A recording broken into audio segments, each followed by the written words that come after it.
What is the angriest your wife has ever been at you, and what did you do? I threw a steak out the window. Last night, my wife's boss from her brand new job invited us over for dinner. On the drive over, my wife reiterated many times to me just how important it was to make a good impression. I scoffed and arrogantly informed my silly wife that I always make good impressions. My wife's boss is a single lady in her 50s, so it was just the three of us. We chit-chatted over drinks and salads and seemed to really be hitting it off. She laughed at my well-timed, perfectly appropriate jokes and my wife seemed pleased. Soon she brought out the main course, a nice big juicy steak for each of us. As I began to cut into my steak, I was discouraged to discover how undercooked this steak was. Now, I've had my fair share of rare steak. I prefer medium, but I can handle rare. This was several minutes on a hot grill short of rare. I probably could have resuscitated the cow had I tried. Instead, I sat there fidgeting with my knife and fork, worrying about how I was going to get away with not eating this steak. Claim veganism? No, I'd already feigned great enthusiasm upon seeing the steak. Just then, our hostess excused herself to the kitchen to take care of some dessert preparations. As I looked across the fancy dining room table at the open window of this third-story apartment, a cartoon light bulb appeared over my head. I knew I had to be decisive, realizing that she could return at any moment. I committed. I grabbed the steak with my hand, gently shook off the juice, and executed a perfect throw right through the center of the open window. Here's where I messed up. Big time. The window wasn't open.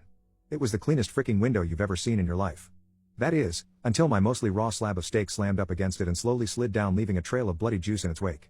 My wife, whose steak was a nice medium rare and was unaware of my predicament, turned, jaw dropped, and stared at me like I was an alien from another planet. This look then slowly morphed into more of a "there is no place on this planet you can ever hide from me" expression of demonic anger. My wife's boss heard the thud of the steak on window impact and came quickly. She took in the scene, the steak sitting on the windowsill, the blood trail, my empty plate, and then gave me an inquisitive, puzzled look. I just didn't know what to say. It felt like a minute of silence but was probably 3 or 4 seconds. Finally, the best I could manage was, "I'm so sorry. I am such a klutz. I don't know, I was just cutting it, and it slipped. Just ask my wife, I really am a klutz. Right, honey?" I was getting no help from my wife on this one. "I will clean this up. I can't believe this, I am so sorry."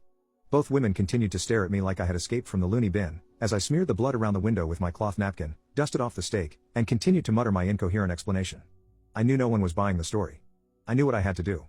I sheepishly returned to my seat and proceeded to eat every bite of that disgusting, cold, chewy, bloody, raw steak. I remained pretty quiet the rest of the evening. My wife's only 2 words to that night after the incident are "I'm fine." The next day I got a text from my wife. "Good news, my boss and I just had a good laugh over how much of an idiot you are. I hope you know you will never live this down. I love you, you moron."